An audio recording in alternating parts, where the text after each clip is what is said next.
Coming up next on the show, Maynard James Keenan of Tool, A Perfect Circle, and Puscifer. He rarely does interviews, so I appreciate you checking it out. I'm excited to bring this to you. We get into everything from the upcoming Sessanta Tour 2025 to everything in between, including Tool, winemaking, and everything under the sun. Coming up in just a moment for you, Maynard James Keenan.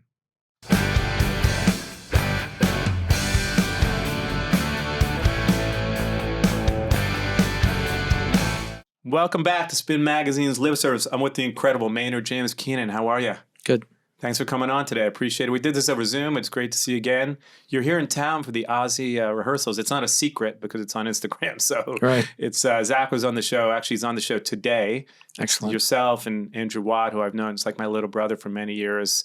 How does that feel? I mean, I know Sabbath was a huge influence for you growing up. It's got to feel good to be part of that, right? Yeah. I mean, it's kind of equal parts great and depressing because, having to have Billy and Jelly and me kind of fill in for Ozzy feels weird, you know, like your heroes are having a rough time with it. Yeah. So, is there any word? I mean, is he going to perform at all? We don't know yet. It's too early to know. I'm hoping he will, but you never know. Hard to say. Yeah. Have you met Andrew Watt and Zach? Some of those guys you know well, don't you? I met Zach in passing on one of the big Ozfest tours. Yeah, he's a big personality. Yeah, I'm more friendly with Robert. He'll be playing bass. Oh yeah. So. Awesome. Well, the big 61st celebration's coming up for you, the 60th one. It's so funny because I was just watching that video you did where, it's like you're kind of faking your own death. And it's just, it's pretty amazing. I actually died. I just decided I wasn't done. But it is, it's funny because you kind of started this. It was something like an ode to being afraid of death, but embracing it. People don't realize how much of a comedic side you have to yourself too. And comedy was such a huge influence when you growing up. And I was just reading something that you actually, at some point, you almost put together a tour, like a comedy tour with Tool, right? Wasn't that something early on? Trying to, yeah. Yeah, we tested the water here in LA, I think also down around San Diego, a couple shows. We did one at the Palladium. We did one at San Diego State, or whatever that one was. Where we had Greg Barrett and David Cross do a fake opening for the show where it was like halftime of a football game, but like kind of using all the metaphors of a big game for us to come out and kind of be on our game, and they just got pelted with quarters. It was fucking depressing. And then Tenacious D opened for us at one down in San Diego. Yeah, quarters, like just. It's hard to open up for a rock band, though, yeah, right? But dude, it's literally for 3 minutes. Give it a fucking rest. Totally. They couldn't even make it through the 3 minutes. They were just assholes. So we scrapped it. But people forget, Erlen, I actually forgot when I was doing like a deep dive that you were in Green Jelly. And it's funny because I think I must have played some gigs with you. I was in a band years ago with the bass player Walla Voodoo, a band called Black Cherry. And I'm sure I remember doing gigs with Green Jelly. So weirdly enough, I guess at some point we shared a stage, which is amazing. Yeah. But talk about it a little bit. Just take me back to the beginning. I mean, I know we spoke about this last time we spoke, but just growing up and what was your first kind of, the first records that you really got into? I know Sabbath and Joni Mitchell were part of your sort of vocabulary early on, right? Yeah, quite a bit. There's other things that crept in. Something that I didn't know was going to kind of influence me later was my dad. Awful taste of music, but for some reason he was a huge Ahmad Jamal fan. So I have all the old original pressings of Ahmad Jamal on vinyl because that's kind of what I grew up when. He wasn't listening to the Detroit Tigers losing on the radio. We were listening to Ahmad Jamal. So that was an unconscious influence that wasn't until later. I'm like, oh, wait a minute, what's that? Oh, that's Ahmad Jamal live at the Montreal Jazz Festival in 1985. That's amazing. Great. But the first records were really like Roberta Flack for you and Joni Mitchell, like the softer side of things, right? Yeah. And then at some point it took a turn and you got into Sabbath and AC/DC. At some point, like before that as a kid, you're like, the Jackson 5 and the Osmond Brothers and the DeFranco family and all of that, like the stuff that like aunts and uncles throw at you at Christmas because I think he likes records. Right. This was the local mall. Let's give him that. It wasn't until my aunt went, no. Listen to this.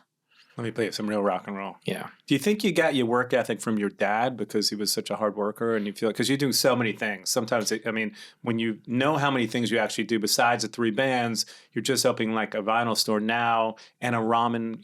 There's ramen, there's coffee. You've got your incredible vineyard, the winery. You're so busy that I don't even know how you have time to breathe.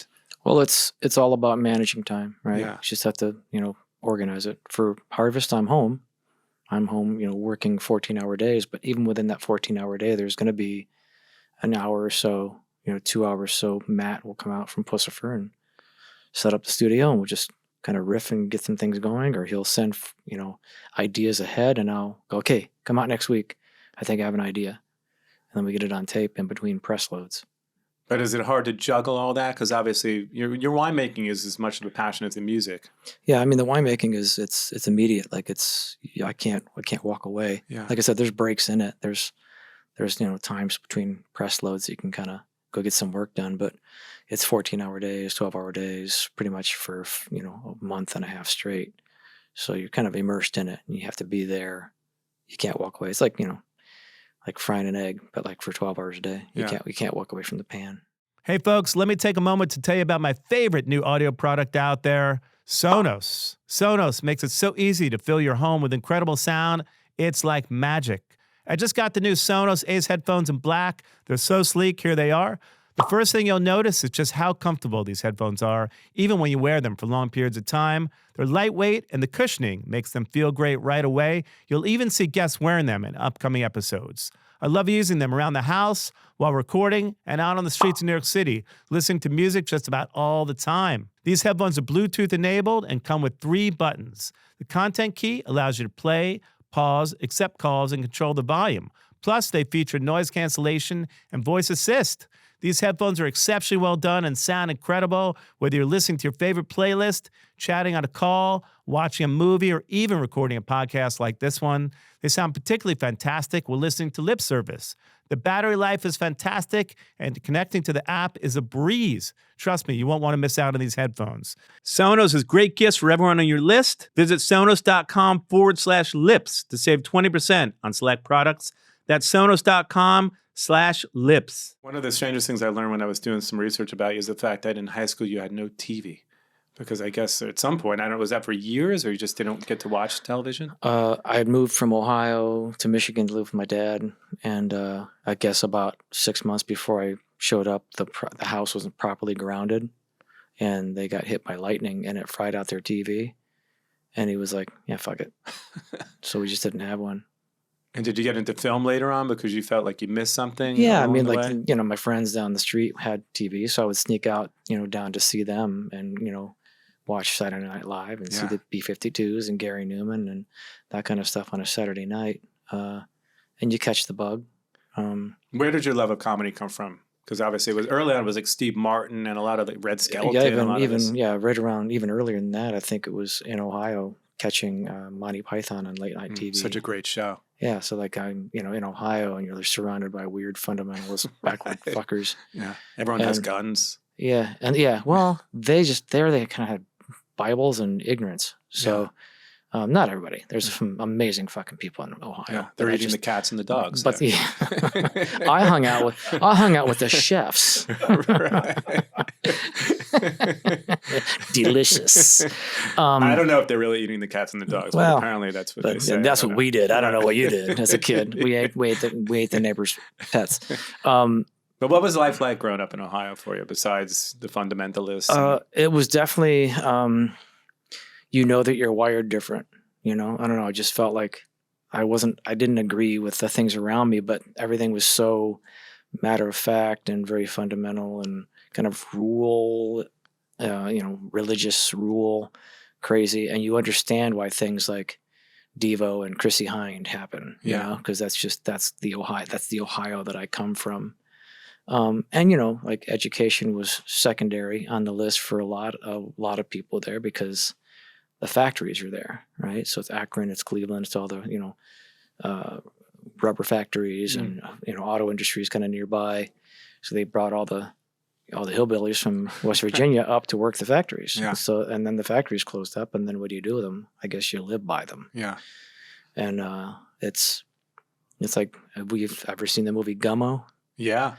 Yeah. That's what it was like. That was my life in Ohio, was Gummo. There was a little bit of a scene. We spoke about Devo. There's actually a documentary, I think, coming out on Devo, which I'm excited to see. Oh, right. I heard about that. Yeah, I was just listening to Freedom of Choice, the cover that you did Puscifer a while ago. Such a great cover.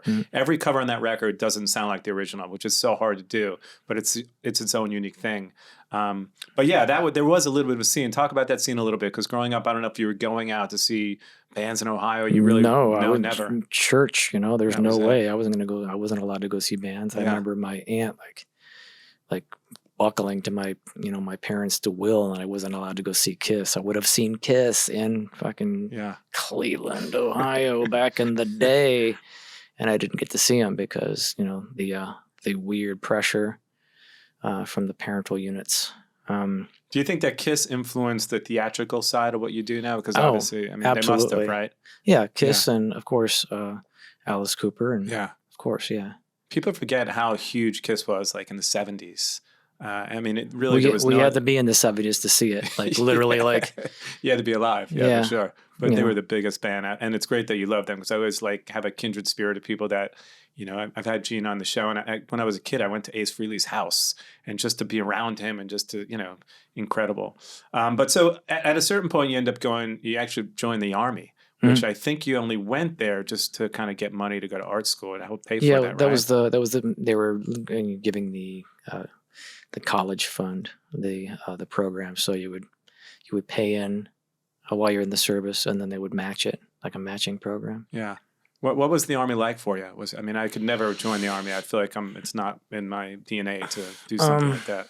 I think I don't know. I think you would actually enjoy it, because there's a structure to it. There's a lot of structure to it, and it's almost in a way you can become lazy because there is a structure, and within that structure you can kind of get things done because there's holes, there's gaps, and you can either kind of fill in the gap with something constructive, or just drink a bunch of watered down beer and throw up in the bathroom. Right. Well, I mean, was it like a daily, every day you woke up, you had to do drills, or were you assigned to something specifically? When you're in the original basic training, the equivalent of boot camp for the Marines, but not as intense. There's a lot of work to do. Push-ups, sit-ups, running to get your physical training, pass your physical training test, and then a lot of puzzles to solve, all the disassembling, reassembling your rifle, right, all that kind of stuff, which I found it's just puzzles. We're just solving puzzles. And I excelled at all those things. I was never 100% at them. I was like 98% on a bunch of them and not 100% on any of them.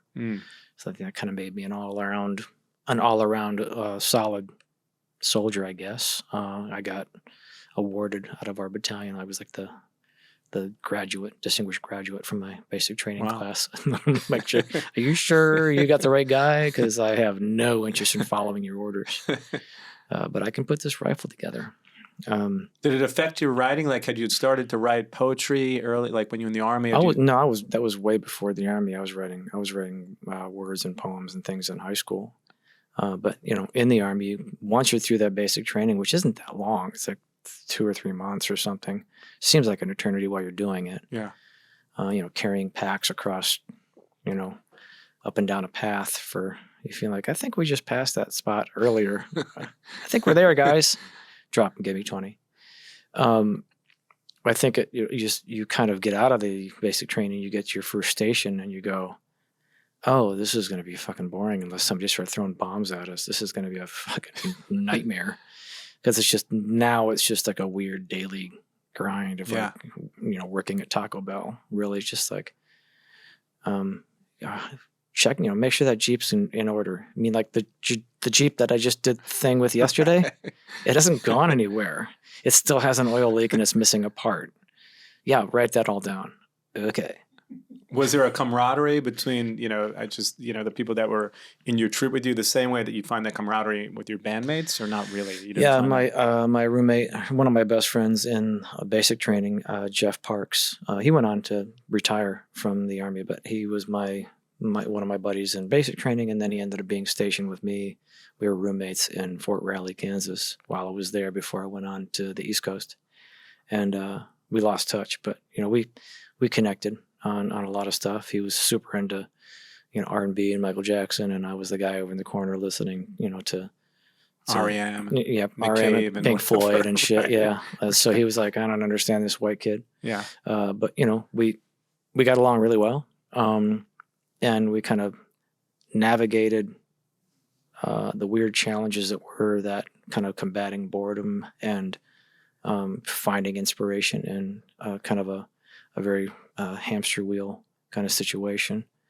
And we found ways to not just tolerate our roommates and our and the people in our platoon, but you just kind of find a way to like not just tolerate, but like embrace and go, okay, what's your story, and learn more about these people, because a lot of times in those situations you're stuck with the worst representatives of every fucking neighborhood ever. And Jeff was really instrumental in helping me go, no, let's talk to this guy. Let's figure out what he's about. Because you had some money growing up, but you needed money really to go to art school, and that's really what it's all about, I right? didn't have any money growing up. You didn't have any money growing up. No, my parents were teachers, so we didn't have extra money laying around. So really the idea was to get money to go to art school, and that's kind of music came a little bit after that, right? Yeah, because they weren't going to be able to put me through college at all. There's no way. But I can get some of the Pell Grants back then. You get the student loan, but it felt smarter to go kind of put the time in, save the money, and then go to art school using the Army College Fund. Yeah. So talk to me about going to art school in your first band, CAD, and what eventually became to where we are today. Well, initially was a band called Texans, Tex and the Anti-Nazi Squad, and we thought we were very political. And then somebody's like, "What's your stance?" I'm like, "My what?" I don't have a stance.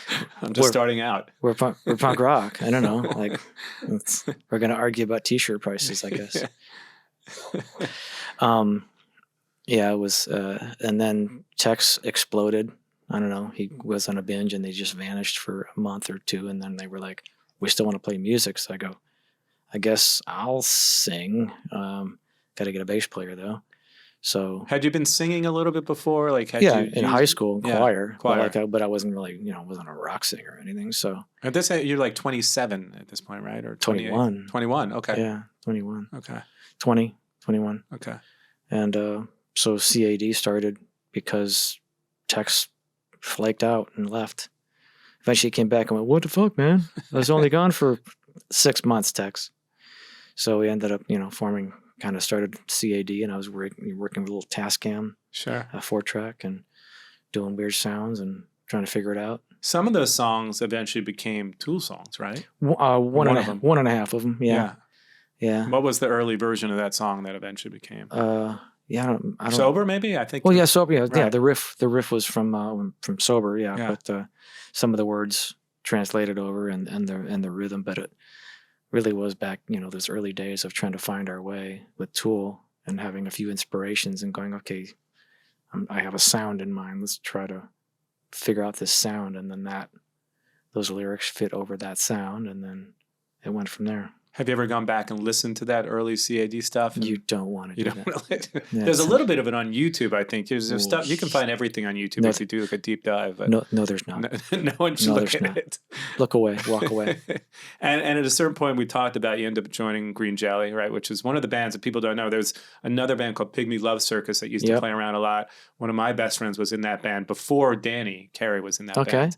And so there was Pygmy Love Circus. There was this whole other scene. It's funny, there was obviously the hair bands happening in the late 80s, but then there was the scream scene. And there was Dale Gloria, White Trash, and a lot of those bands. Her name has come up twice today. Really? Yes. Oh, I don't know who else brought her up, but I did. Oh, you did? Okay. Earlier. Yeah. So Dale had this scene that was obviously it was the White Trash, the Go-Go, and there was Scream, but all the cool bands played Scream. So it was like Lords of the New Church, it was Iggy, and a lot of bands that I like, Junkyard and all those bands that were a little edgier, and obviously Jane's. I mean, was Jane's important to you growing up? Jane's Addiction. That was to me. That was an afterthought. I was already in LA, and then they were kind of around, and I just come to town, and things were just shifting. I was there literally from, 1 month there was flyers ankle deep on Sunset right out here. Yeah. And then literally a month and a half later they were gone. Yeah. So I was right there in that Nirvana transition when I moved out here. So you moved here in 92? No, I moved out here in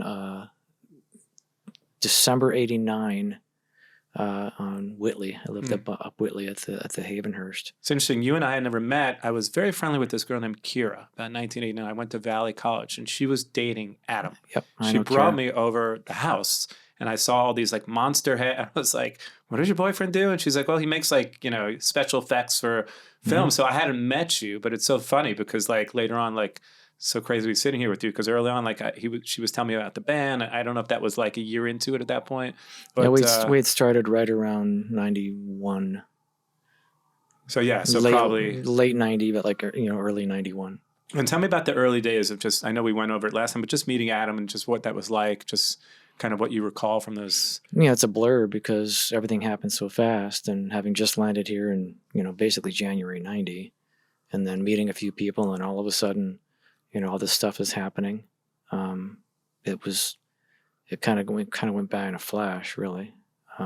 Looking back, I think I chose to do it. Otherwise, because it's like, or chose you. Yeah, it just kind of happened, and then you're just, you wake up here. And when you think about it, you think about just those early days where there's some strange gigs. I think you guys played like the Scientology center at some point. Yeah, we played Scientology. Right? It's we did our first gig was at I want to say it was at the Central, which is not the Viper Room. Maybe you played at Raji's too. Those were all the cool bands. We definitely played at Raji's. Yeah. But I played at Central with Tool, and then we played at Viper Room with Perfect Circle for our first gig. Wow. And then the second gig with Tool was at Gaslight, and the second gig for Perfect Circle was at Opium Den, same venues. There's a great story though that I don't know how you ended up playing the Scientology Center, but there was a guy with a gun that somehow like threatened you or something at that gig. Yeah, I mean, not veiled threat. A veiled threat, but tell me the story because it's a pretty interesting story. Like even how I think somebody that was working there. They locked him in a dungeon, I'm sure. But he was just trying to like get new recruits in the door, and they thought, well, we'll get this young band to come and play the Scientology Center. And then, of course, we forced our will and said, well, we get to pick, we're bringing our opening band. And it was... Lounge Litter? Love Jones. Love Jones. Oh, Love Jones. Okay. Love Jones. So Dino's been in the picture, by the way, for how many years? Because he knows all of of them. We were the cool band that played Scream. Ah, yeah. Okay. Amazing. Yeah. And so Love Jones was our opener, and of course those guys are full comedy and had no problem running their mouth and talking shit about Scientology. So that was really fabulous to witness them. Just like they're already amazing shit talkers, but then to have them really turn the heat up on the locals was kind of inspiring. And they came up and basically shut them down, put the hand over the mic, and when you're done. And the guy came back to see me to go, hey, are we gonna have a problem with you? And as he's leaning down, I could see his jacket's open, and I'm like, you really want to start this in a glass building? Because this is going to end well. I mean, yeah, you might shoot me, but like this thing's coming the fuck down. So, He sort of flashed the gun at you. Yeah, basically. Yeah. Like he didn't flash. He just leaned forward and the jacket opened, and I can see it. And he was like basically saying, we're going to have a problem. I go, are we? Were they having rock bands? I'm getting ready for the show. I could run out there and tell them that we're not playing because you're a fucking pussy and you're wound up over some dude that's not even here anymore. But yeah, so that was a weird, awkward situation that just made me madder. And so of course we did run our mouths. And later on, you referenced like L. Ron Hubbard and some Tool lyrics, right? I don't know if that was before or after that show. It was after that show. Yeah. Did you always have a fascination with religion and things like that? Because it's a pretty weird thing when you think about, Well, yeah, weird. Beliefs are funny. Fundamentalism is I think a negative. Being spiritual and respectful and on a personal journey, that's not negative. But kind of that weird fundamentalist rules for the sake of rules. Yeah. No thought process involved. That's a bore. I wonder if you signed any new people up to Scientology. Maybe we'll never know. Well, because you know how that goes. Like just the guilt by association. I'm sure. Has the writing process changed for a band like Tool now from when you first started? I mean, I know it takes time, and obviously, it's, this is years later, but has the process changed in the way that you first used to write to now? When you're hungry and broke, Yeah. it goes faster. Right. True. And even what you're writing lyrically from when you're 25 to what you're writing, I don't think I think some of the content has changed, but not much. Not much. It's still the same. Still, versions of those stories, just from a different perspective, a different age. Yeah. Right? What do you get out of all the different bands? Obviously, Puscifer, you have something different than Perfect Circle. So it's just creatively- conversations. It's just it's puzzle solving. Yeah. Everything is a puzzle, and everything is to be. If you put it in front of me, I'm going to try to solve it. So Yeah. those conversations with Matt are going to be different than with Billy. So Matt has incredible puzzles to solve, and they're far more complicated than when they seem on the surface, because his time signatures are odd, but because they're coming out of a synth, you think that they're just in 4/4, but they're not. Yeah. Odd turnarounds and things. And so navigating those lyrically, navigating those with a vocal rhythm is It's complicated. it's not easy. It's Yeah. not easy. So, I think that's what it really is like he comes up with the puzzles, Billy comes up with the puzzles. They're just puzzles to solve. But process-wise, the guys in Tool will send you music, and then it differs, right? Like Puscifer, you're probably very involved from the get-go initially. Well, yeah, I mean, there's just an idea, Yeah. right? So I have an idea, put it on in Logic and send it to Matt. He kind of puts something on it, or vice versa. He has something, he sends it to me. Billy might have things that are a little more developed and send it to me, and then I wait for Tool to get around to sending me something. Yeah. What do you prefer process-wise? Is there one band that you kind of... It's just it's all puzzles. Yeah. It's all just like, here's the ingredients for dinner tonight. We're gonna solve this puzzle. You must have a very deep understanding of rhythm, though, because when you listen to Danny Carey's drumming, like, I actually want to stop playing without, because it's so complicated. I can't count. I'm usually like a punk rock drummer. You don't have to so I count. can't- So that's not. It's not really about that. It's about getting, finding the rhythm and just having a conversation with the rhythm. You don't have to. You only have to count when you're trying to figure out your syllables. Yeah. Right. So, same thing with Puscifer. When Matt comes up with these weird things, if you actually tried to play it on drums, you go, Yeah, it's oh, hard. wait a minute, that's awkward. So you can't think of it like that. You just have to break it down in 2s and 3s, and just have a conversation with it, and come up with figures of speech as a foundation, and you're just going to go from there. Sometimes you liken this process to Jiu-Jitsu, which is another one of your loves, right? The process of writing. So talk to me about that, because I know that's a huge passion of yours. Well, it's all puzzle solving. Yeah. And it's all understanding how to control your body. So when you have to make a move or have your body react to a stimulus, you have to have rehearsed and trained your body enough to be able to act on the thought that you're having in that moment, in that chaos that's coming at you right now. Same thing with grapes. When they come in, now 21 years, this is my 21st harvest this year. Wow. So understanding kind of having a feeling for or experience for what's going to happen with these particular grapes when they come in. There's different numbers, there's different flavors coming in, even though it's the same block, same grape. It's that experience and being able to react in real time, because once that grape comes off that stem, it's go time. Yeah. Same thing with Jiu-Jitsu. It's happening right now. You have to have laid the foundation to understand how to make your body move and react to these living, breathing, chaotic puzzles. Music is different. Music is like, I can set it aside and come back to it, and set it aside and come back to it. It's not in real time. How'd you find your passion for Jiu-Jitsu? Were you just on the road at some point and decided like... I was a wrestler in high school, and then when you see UFC... Your dad was your wrestling coach, right? Yeah. So when when UFC came around, and Tim Alexander was like, dude, you got to watch this videotape. So we watched it. I was like, oh, I got to do that. And found the academy in LA, and Hickson's place was right over on Pico, and I was driving an hour through traffic to go, this town is so dumb. Like 6 miles to go, it takes an hour to go 6 miles to go get your ass handed to you, and then get back in a car while your body cramps up all the way back home for an hour.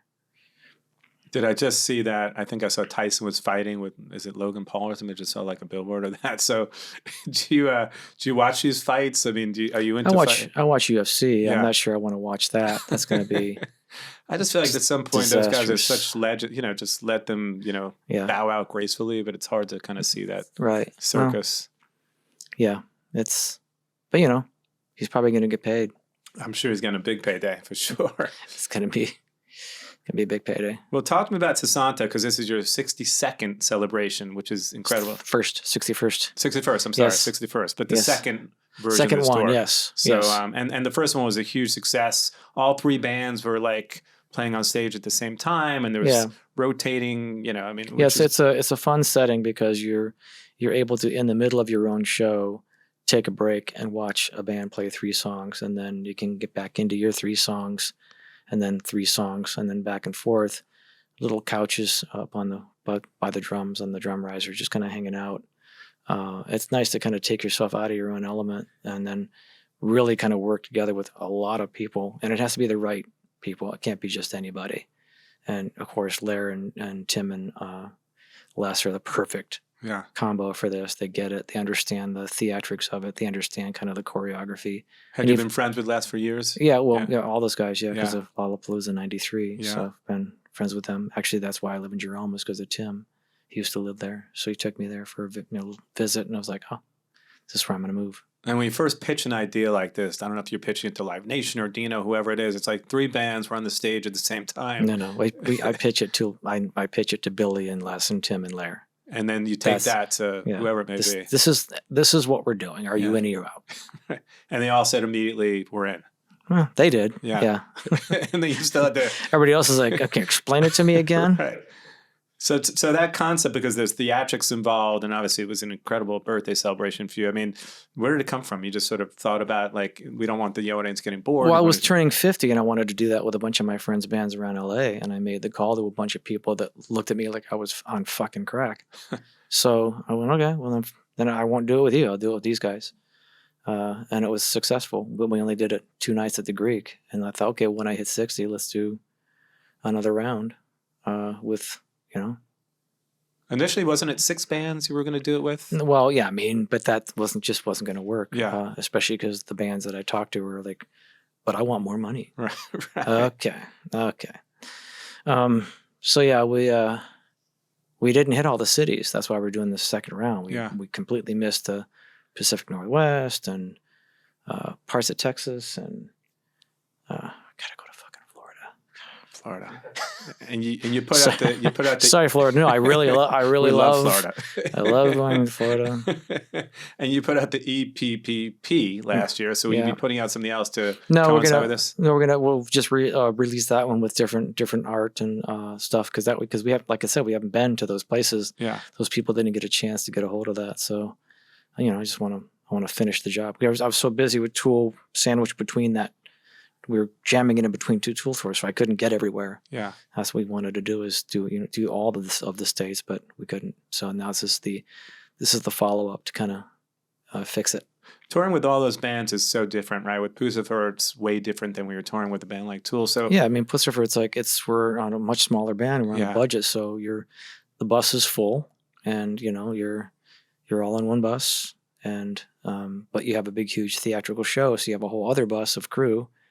It's everybody's doing 3 jobs basically, but you're either in it because you want to do that, or you don't need to be there. Do you prefer one over the other in terms of like just puzzles? They're just puzzles. Yeah. So you're solving puzzles. Yeah.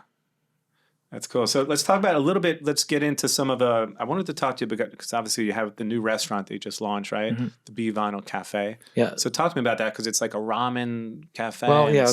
We put the ramen on hold for a second, but so what happened is I had in Jerome I have the Caduceus Cellars tasting room, and that was doing pretty well. But I wanted to add food. We just could not expand into a kitchen. There's just no space for a kitchen there. So I built one down in Cottonwood, which was the Merkin Vineyard's Osteria. So we had a kitchen with fresh pastas. We grow all of our own produce, orchards, olives. I'm just finishing up curing the olives we just harvested, and that was doing well. But we had our eyes on this hilltop, this location in Cottonwood. So I built the Merkin Vineyard's winery and trattoria.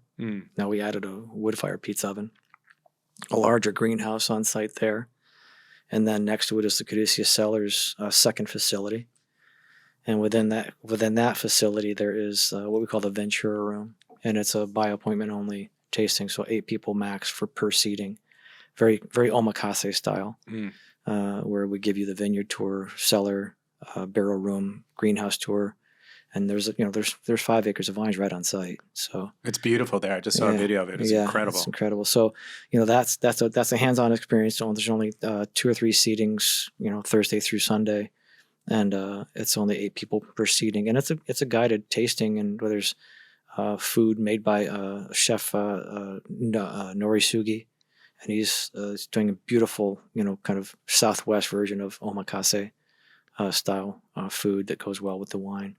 And we change it up. We might do a vertical of history of caduceus wines, or generally speaking, though, you're going to get the wine that's produced on that site from those vines. There's a pet net that we do, a sparkling wine, and then a blend of the reds on site that you only get in that room. Did you feel like you needed to move out of LA just to reset because you're touring all the time? Like, Arizona's so gorgeous. When I saw the video of that vineyard, it's absolutely. You have like 7 acres there, I believe, right? Yeah, well, in Arizona, I have 120 acres. Oh, you do? I but that vineyard has 7, I think, right? On that site, no, it's 5 acres on site, and then 2 acres of like parking lot and buildings and stuff like that. But that's that's kind of the idea for that is to not only show you with the winemaking process, but also the vineyards on site. Yeah. So it's very much our vines to your glass and our farm to your table.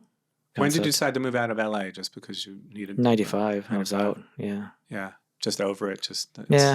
I could, the vampires were, the will of the vampire is strong in this town. It is. It really is. But do you feel like you reset when you're in Arizona because you're away from everything? I mean, I've never been to that particular town, but it feels like it's pretty out of the way, right? Well, you can, it's, clearing the thoughts out of your heads. Yeah. You just kind of reset. I can work better. I get more done. And your wife has a bit of an animal sanctuary there. She's got a falcon or something. Well, she's a falconer. So we have a hawk. We have a Harris's hawk named Autumn. Well, she does. And of course, I've always had my aviary. So I have like a bunch of finches that I raise. We have the dogs and the cats and the whatnot. But that's the winery right on site. And the Queen Bee Vinyl Cafe is kind of her baby. She already had a Puscifer store up in Jerome, is what we're moving, and it's going from the Puscifer store to Queen Bee Vinyl Cafe. And within that, she's got new and used vinyl. It's basically a small amoeba, very tiny amoeba. That thing is fucking massive. Massive. But we have a barber on site. Frank we've had the barber this whole time up in Jerome, so he's moving with us. She has the new and used vinyl. She has a brand new printer she's building right now as we speak. I'm keep checking in with her. But it's a on-demand t-shirt printer, so we don't have to like order 150 minimum from somebody. We can actually just do like 2 at a time, 20 at a time. And then next door is connected to it is the full kitchen, double kitchen basically. And then we're gonna do breakfast, lunches there, dinner, but all like brunch food. Is there anything you haven't done? Because I feel like you've done so much. Is there anything you still want to do? That's why I've been working with the roaster. So I bought a Loring Nighthawk 7. It's a 7 kilo coffee roaster. So I spent the last 3 weeks, once as harvest was wrapping up, and just digging into watching the videos and getting instruction from the tech that comes out to set it up, and been pretty much roasting coffee nonstop on that machine. Getting it going for the opening. So, because we actually have our own coffee being served with that whole menu. We're serving the wines in that room as well, but it's mainly like, it's kind of a cafe and a vinyl shop. So even something like ramen, do you go and research, like you go to all the best ramen shops that you can find? Nori was going to do the entire ramen menu, but we scratched the ramen menu for now because he's focusing on cooking in the Ventura room. Once we get a groove there, we might bring it back, and reintroduce it in that setting. But his level of ramen is like, it needs its own building. Wow. It needs its own setting because he's like a James Beard Award-winning ramen chef, right? He's an Iron Chef guy. So we think we might, if we introduce the ramen, it'll be him coming in and kind of, laying out 2 or 3 dishes for us rather than it being a full experience. Were you always so into food, or you just got into food later in life? I mean, because I'm obsessed with food. So goes with the wine. Yeah. So. But when did you really find this passion where you wanted to open up restaurants and osterias? Well, the food goes with the wine. So I wanted to, in order for you to understand what we're doing in Arizona, I need to pair it with wine so you have a context for it, and I need to put it next to an equivalent from a different country or different region that is the same grape, but they're always going to have different nuances compared to, that region to this region. The Nebbiolo that grows in Arizona is not going to be the same as the Langhe or Piemonte. But like if I pour it next to each other and serve you a bowl of pasta, you can have context.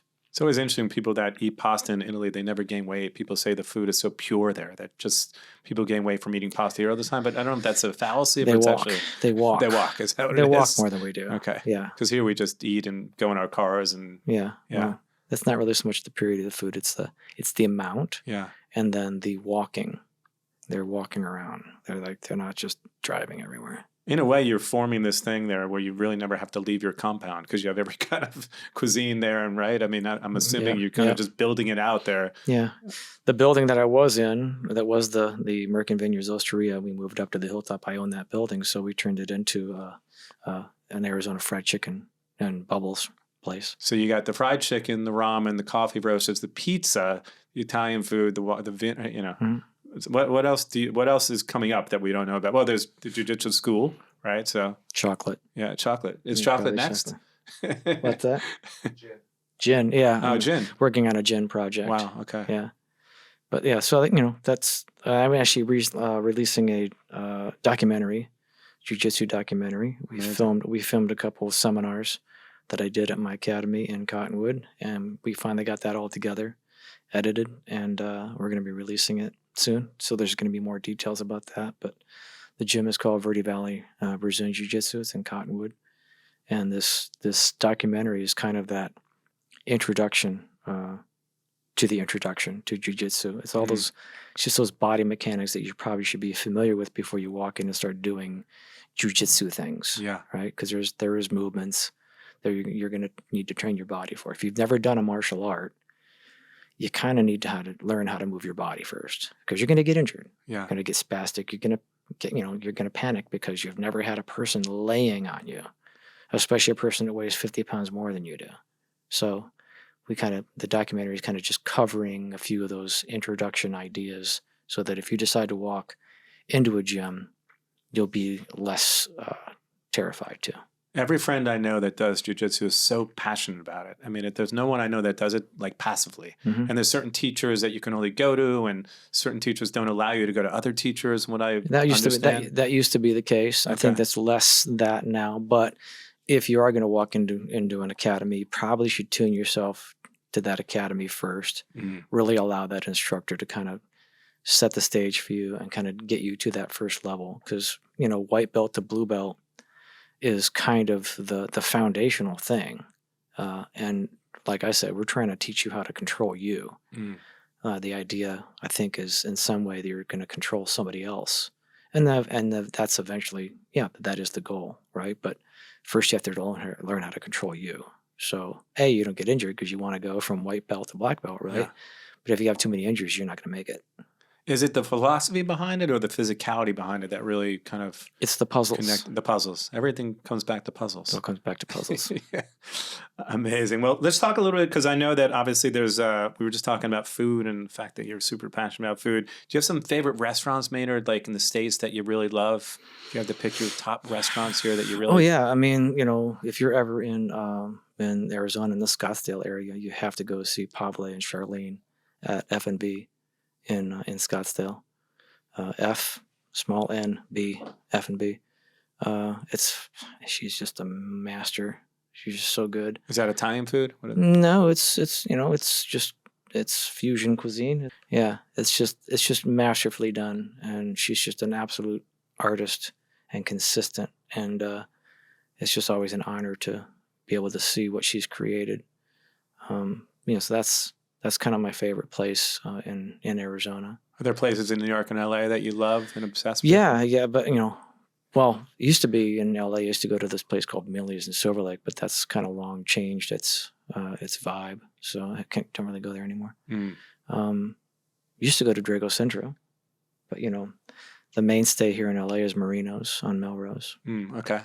And New York? Do you come to New York a lot? Are there restaurants? Don't go to really New York a lot. But I do go there, and it's it's always kind of such a moving target. Do you have a favorite pizza place that you go In to? In New York or New York, anywhere? well, actually? in Phoenix, Bianco's. Chris Pizzeria Bianco's, yeah. Chris Bianco's place is always great. It's a great documentary about him. Yeah, he's incredible. Yeah, his hair alone is just. Well, he's got one here. So there's a documentary about him and his pizza. Then there's a documentary about his hair. Right. I mean, that's Neapolitan. So I always go, because I'm from New York. We're always going for the traditional New York slice. But I guess that's what you take. Neapolitan is your thing. Yeah, I like the Neapolitan. Okay. Yeah, personally. And you like his hair, obviously. So. I love his hair. Yeah. Talk to me about the fact that you're opening up this vinyl store. I mean, record store. Amoeba is incredible. We were just talking about how vast it is. You walk in, you get lost right away. Do you have a perfect record that you can put on? Like every song for you is amazing. Is there a couple records like that? There's a million records like that, really, and that you can just kind of put on and just go. But I think, in the cellar, I'm always switching up the soundtrack. So whatever grapes are coming in, like if the Judas Nebbiolo was coming in that day, I had to put on Blonde Redhead, and that's what we're going to play that day for those grapes. That is the soundtrack for those grapes. But us change it up. Others aren't quite nailed down, so we'll play different things for them. But I find that in my vehicle, I have a little. I had an FJ, an old school 1975 FJ, and that was. Kraftwerk Electric Cafe. That's what's in the CD player, and that's what stays in the CD player. You got a CD player in there. Yeah, still have it in there. Yeah. And if I switch it out at all, it's going to be B52s or a Devo record, right? Devo maybe, but I just drive my Toyota, my truck, and that's always going to be AC/DC's Powerage. That's just what's lodged in there, and it won't come out. It will come out, but it won't come out. If you try to take it out, I'll break your hand. Which is the B-52s record that you play in there? The first two. Rock Lobster, the yellow and the red one. Yeah. Classics. Yeah. Amazing. It's funny because we were talking about a little bit. I always talk to people about underrated bands, and there's a band that I know that you're very tight with. Failure was big here, like 94, maybe? Yeah, 94. Never really made it. Greg plays with you in a Perfect Circle, but are there bands that you feel like... He plays guitar and bass and keyboards in Puscifer as well. Puscifer too, yeah. So great band. Are there other bands like that are underrated that you feel like never got their just? They never saw the light of day the way they should have. Autolux, also a Greg band. Yeah. Greg and Carla. Yeah. Eugene. Fantastic bands. I don't know. There's I'm sure once I walk away, I'll think of 5. Yeah. But Blonde Redhead, I think they had their day, so they were kind of popular, but. Somewhat underrated, though. Yeah, I just saw them in Phoenix the other night, and there was 100 people, 120 people. Like, that fucking heartbreaking. These guys are so good. And Blonde Redhead is in your town, and you guys don't know to go see that. So, do you listen to a lot of new music, or how do you discover new music now, or you really don't? Somebody has to literally put it in my hand because I'm not looking as much anymore. And there's amazing things out there for sure, but there's so much going on that it's somebody who has to lead me to it, basically. When you write a song, we just mentioned your car. Is the car the place that you're listening to a new Tool track or a Perfect Circle track? Is that the place where you listen to it? More Puscifer, just because I throw it on a flash drive and I stick it in and it's on one riff on loop just to kind of get the vibe of it, because that's really what it comes down to, is finding the spaces. It's still the best place to listen to music. I don't care what anyone says. But it is. Because you're listening to, I don't think the phones are really meant to be listening, it wasn't designed for that. And ultimately, the car has this, it's always like... That's my favorite, one of my favorite lines in Portlandia. Oh, that's my favorite show. Doesn't it sound great on these little shitty speakers? Fred Armisen's supposed to come on the show. It's more exciting to me because I love that show. And people sometimes haven't seen it. I'm like, you haven't seen that show? It's the greatest show ever. How good is it? It's coffee. Yeah. It's coffee in the morning. And the cameos, right? Glenn Danzig. The people that just don't do... They just don't do television. So good. And it's so subtle. I don't know, the humor is it's sort of, I don't know, it's like a bunch of inside jokes that. Well, I'm from the Midwest, so that's our bread and butter, is that understated humor. Yeah. Who are my favorite comedian growing up was Stephen Wright, because he was so understated. Yeah. Cracker Dry, snap. It's so good. Do you have a top 5 favorite comedians of all time that you love? Bill Hicks is on there, I guess. Bill Hicks would be on there for sure. Yeah. I'm trying to think. Well, I grew up in Michigan, very few times that my parents would take me to performances, but to actually see Red Skelton live back in the day was, he's definitely old school, and It was very clean. It was clean humor. But Steve Martin, when those first albums came out, is amazing. Yeah, incredible timing. But I think a lot of it comes down to like I like that improvisational comedy. So watching Martin Short and his Jiminy Glick outfit doing bits. So it's fucking brilliant. Furiously brilliant. Like it's just so good. Yeah. So quick. So watching him react to those things. I know that right now, if Rory Scovel's listening to this, he's going to wait for me to say his name. I won't, because he's not funny. He's super boring. Because I mentioned before, but you almost did this like Bill Hicks Tool.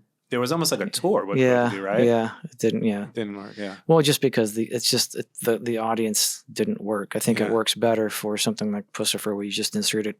It is part of the show. Yeah. It's not an opener and then the popular band. It just doesn't work. I don't think I'd want to be a comedian these days because everyone's so politically correct. And if I was watching a performance that Bill Hicks did, his last performance, I think it was on like Letterman or something. You couldn't say like 80% of that stuff now. Yeah, he couldn't say any of it. Yeah. Which is unfortunate. Yeah. But it's great that there's this cool thing called film, and you can make these movies and not have to worry about it. And you can go back and watch things like, Tropic Thunder and go, how the fuck did you guys get away with that? And, watching some of the old Naked Gun movies and, there's just things that you just couldn't do nowadays. It would just be the HR department would like shut the set down. When you're writing lyrics now, does it ever come into play in your head? Do you think to yourself, I can't say that now, or that doesn't really, you don't care? No, you got to say it out loud. Yeah. Right. No problem there. Yeah. So it doesn't really ever. No, I'm not worried about that. Yeah. Yeah.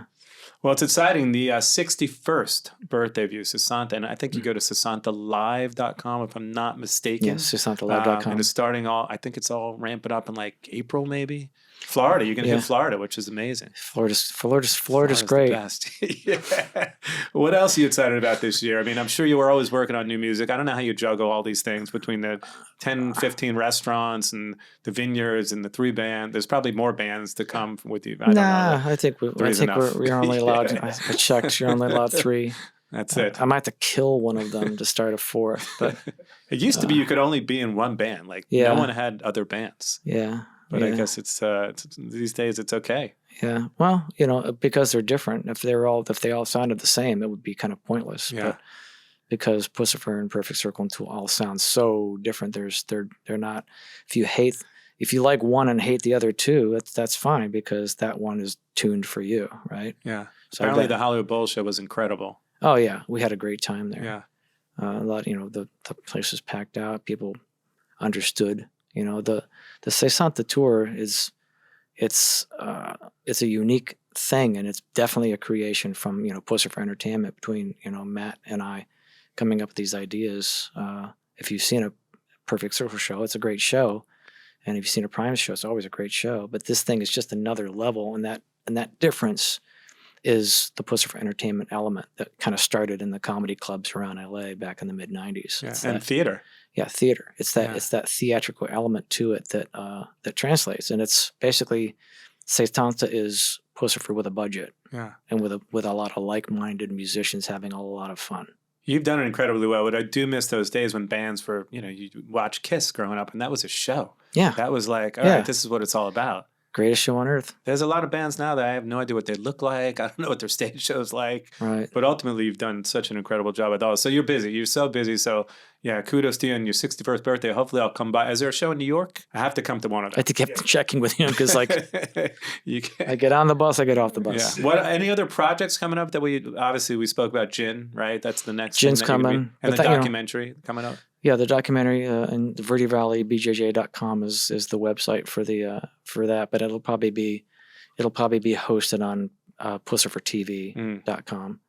But we'll definitely post about it and tell people about it. So there's some good there's a lot of testimonials on it from students, from other black belts that the videographer caught, but like a bunch of people came to my promotion. So we got a bunch of people on camera giving a little testimonial about jiu-jitsu in general. I don't know if I'll do that, but I'll definitely come to your restaurants in Arizona. I'll definitely drink the wine Yeah. and come hang out with you. It's been a blast. Absolutely. Thank you so much for coming on Oh, again. yeah. I appreciate it. Awesome. We'll Thank do you. it again soon. Thank you for having me. Thanks, brother.